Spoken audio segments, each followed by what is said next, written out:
Hello everyone, my name is Matt Scorpion and welcome back to the last TWAB before Lightfall actually drops. So, starting from the top, going through it, they do a bunch of blah blah blahs, but just going through everything, basically, they do mention a new trailer during the State of Play, which is basically, I believe, just the Lightfall launch trailer, considering I saw that. And I'm not gonna lie, worth watch, it's a nice little cinematic peek, you get to see some few things that are little peeks into things like maybe a Kvastov return? But if you don't know what that it means, you're too young to play Destiny. But they also talked about a recap of the article that we just mentioned in yesterday's video regarding the challenge increase across the world, basically. Ways that we're ranking up in general, revamping the build crafting, mod customization, loadouts, everything. But then they do mention some changes for Crucible, for comp specifically. Coming next season, placement changes. You're going to be able to place in Platinum Division after your initial placement series matches if you were Adept or Ascendant in previous seasons. And with modes and map weighings, basically, they're going to reduce how often Rift and Showdown appear, but they expect it to be not as often, but less, not so, or what's the words I'm looking for? You're going to expect more survival in the comp playlist, and there still will be Rift and Showdown, just not so much. And they're also changing map weighing for adjusted individual map weighings for Showdown to eliminate maps modes do not play on well. So overall, they also increased the weight of Javelin 4, Endless Veil, and Ultra Flame in Comp Division, and removed Disjunction and Cathedral of Dusk from the rotation entirely, specifically for Comp though. So if you're just a casual guy, then no issue. And at the start of Season 20, you can gild the Glorious title by reaching Adept Division, as well as a number of other Crucible triumphs. Now, they also wanted to address something. Now, as many of you know, that a Crucible cheese is the kind of wear a neutral game exotic that boosts reload speed, flinch, something like that, and when your super is ready, switch to something that buffs your super. They are not, or they're kind of killing that. In Season 20, they're introducing the not swap modifier to trials and comp specifically. In activities with not swap, if you change exotic armor during set match, all of your ability energy is removed, just like if you swapped your subclass. That way people can't abuse using Lion Rampants all game, and then once their Thunder Crash is ready, swapping to Falling Star for an Overshield afterwards. We'll be monitoring gameplay and community discussion around this issue, but we're not currently planning on adding it to Gambit or other Crucible playlists, unfortunately. This is mainly just for high-end comp. Also not planning on adding it to any PvE modes. Anywhere it might provide a medieval advantage already has been equipment locked, so there is that. Also a quick screenshot. I gotta admit, I think this is an Overload champion, possibly looking at it, but it does look pretty nasty. It looks like a mini Atheon almost.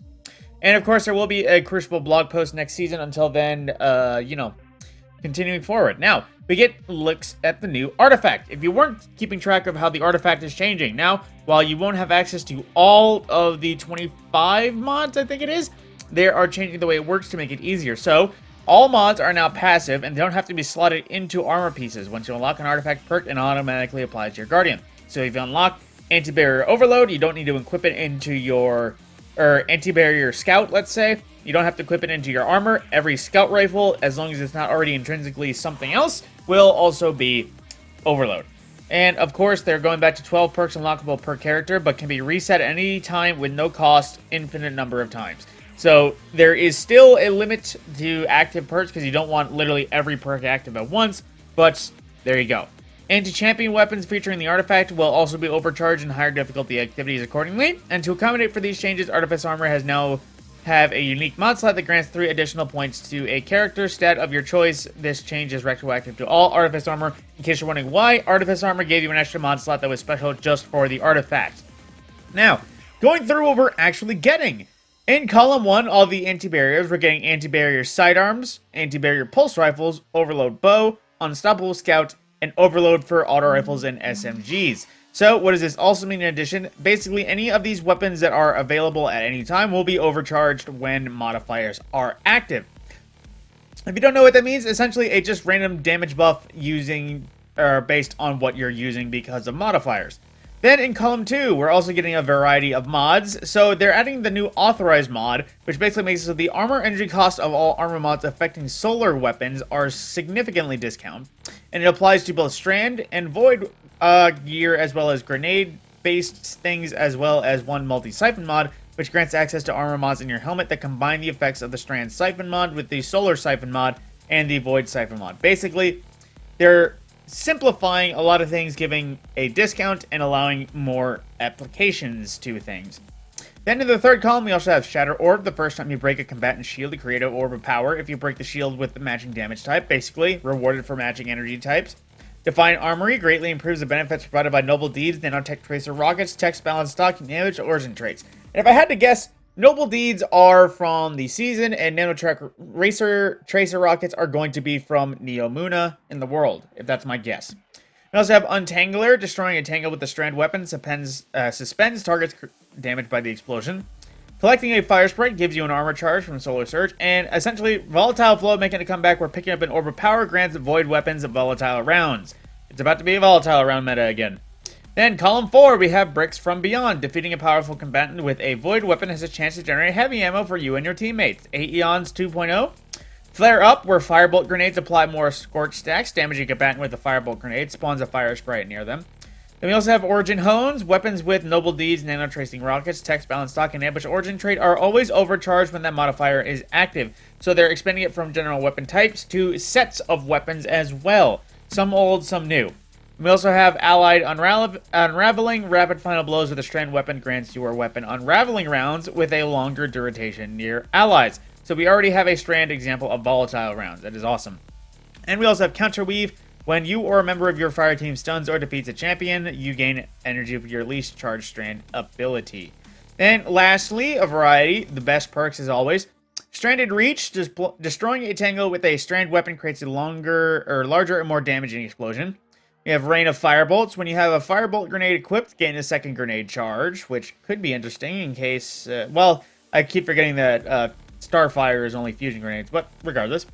Void Weapon Channeling, you gain a temporary bonus to void damage after you defeat a target with a void weapon while at least one of your void abilities is fully charged. This damage bonus increases based on the number of fully charged abilities you have. So, high energy fire, just void. Wow. And then we also have Medieval Champion, which essentially broken down is Glaives Unstoppable in projectiles and Swords Overload. As well as Swords and Glaives also being overcharged when it's active. We also have Prismatic Transfer, which sounds interesting. When you cast your super, each member of your fire team with a subclass damage type different than yours gains a bonus damage. So that's weird, another way of like Aeon style stuff where people actually spec accordingly and can get some decent benefits.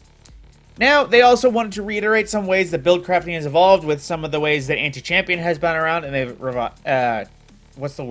remind us what everything is. So, if you have exotics with intrinsic anti-champion, like Ariana's Bow being anti-barrier, Divinity being overload, or Leviathan's Breath being anti-unstoppable, those are that. They have that naturally. You can also have all the weapons that are anti-champion based on the artifact, which I've already mentioned.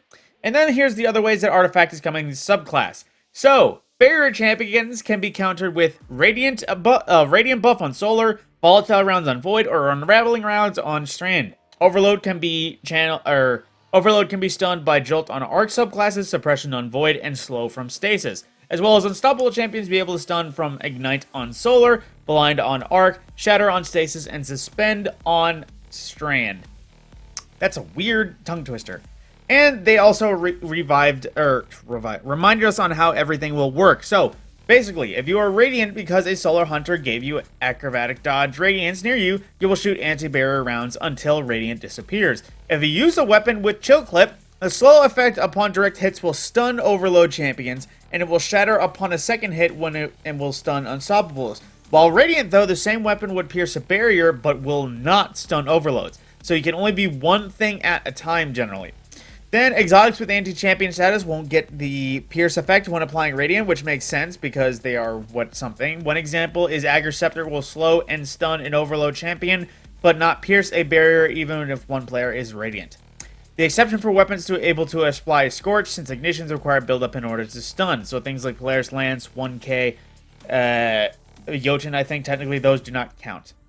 Then they go on to more things. So basically, because of talking about the Legendary campaign, going forward as well, Witch Queen will also be free for a while. So starting on the 23rd to the 26th, which is this weekend before Lightfall.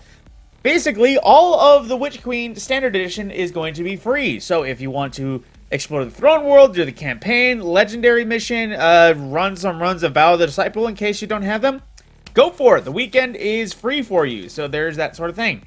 Similar situation with Beyond Light, since the expansion is still available for free to PlayStation Plus. Go fight House Salvation and their leader Aramis while traveling across Europa and bleh. Just a reminder to redeem Beyond Light before March 6th, just in case.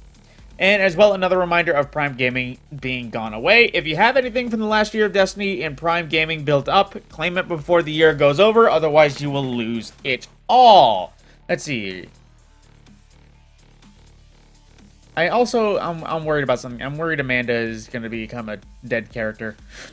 Now, also, I want to reiterate, I want to go back through this and actually read it. Let's see, whether you're solo or in a full fire team, there's no way to play the Lightfall. There's no wrong way to play the campaign. We know you all love the legendary campaign that debuted in the Witch Queen, so we want to talk a bit about how it will work in Lightfall. Oh, I should actually read this.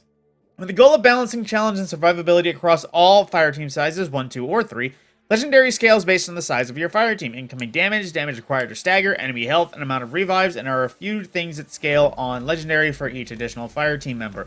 In the Lightfall campaign, we reduced the health scaler on combatants to better balance solo and fire team play when compared to last year's legendary campaign. Enemies will still have more health overall in larger fire teams, and the Cabal in general have a higher base health than other combat factions. This will help bring solo fire team difficulty closer together. Additionally, the damage required to stagger combatants is reduced during the Lightfall campaign. Make no mistake, the Shadow Legion and their new technology are extremely formidable, and we're not even going to talk about Tormentors, so there's that. Now, as well, Lightfall downtime, basically, 24 hours before Lightfall launches, everything is going to shut down, any ongoing activities will end, players will be returned to the title screen, and preloading for Lightfall on all platforms will become available, so keep in mind. Monday, after 9 a.m. Pacific, roughly 12 or 1 Eastern American time, after that point, if you get home from work, just install Lightfall. As well, there is storage requirements, so players seeking any information on that will access that article for that. As well, Bungie Rewards deadline. During the 24-hour downtime leading up to Lightfall launch, players will be unable to claim and purchase Bungie Rewards. All expiring Season 19 and Witch Queen rewards must be earned and claimed by the beginning of downtime at 9 a.m. Pacific. Check your local times there. And as well, claim your rewards. The season will end soon, so claim your rewards before they're gone. That includes any seasonal steals and rewards, season pass items, seasonal vendor rewards, as well as the variety of playlist activities and Banshee reputation items. Now, cross-save setup. Players who plan on playing Lightfall while utilizing cross-save should ensure that their cross-save setups have already been fully linked and activated before they log into Lightfall for the first time. Doing so will help ensure that any purchased season passes and dungeon keys are applied to the intended player account. About the Legacy Collection update, alongside the launch of Lightfall in February 28th, we are making adjustments to the Legacy Collection. The current Legacy's Collection, containing the Forsaken Pack, Shadowkeep, and Beyond Light, will be retired from the platform storage and replaced by the Legacy Collection in 2023. The updated collection will contain Shadowkeep, Beyond Light, and the Witch Queen expansions. The Forsaken Pack will still be available as its own separate content pack. Now, some known issues. Some Xbox players are re-downloading the most recent update. I knew it! I was already doing that. Okay, yeah, I got that. So, if you have to redo it, that's a thing, but at the same time, just do it again. I think it will leave you alone. We're continuing to investigate issues of Weasel reports coming from characters on login. Players will receive a leaver penalty in the comp playlist are unable to launch in the playlist once the player has expired their leaver penalty. This can be resolved by swapping characters and playing another match in the comp playlist. And of course, as usual, for the full list of emergent issues, review the known issues article and report anything to the help forums if you have problems. And then as well, we have the variety of art and, I almost said music, visuals of the week. But then that is pretty much it. Lightfall is literally here, as they said before. It's less than 118 hours away. So, if there's anything needing to be wrapped up, your time is running out. I will stress this until the day I keel over dead. When time is running out, do your stuff. My name is Matt Scorpion, and I'll see you during Lightfall.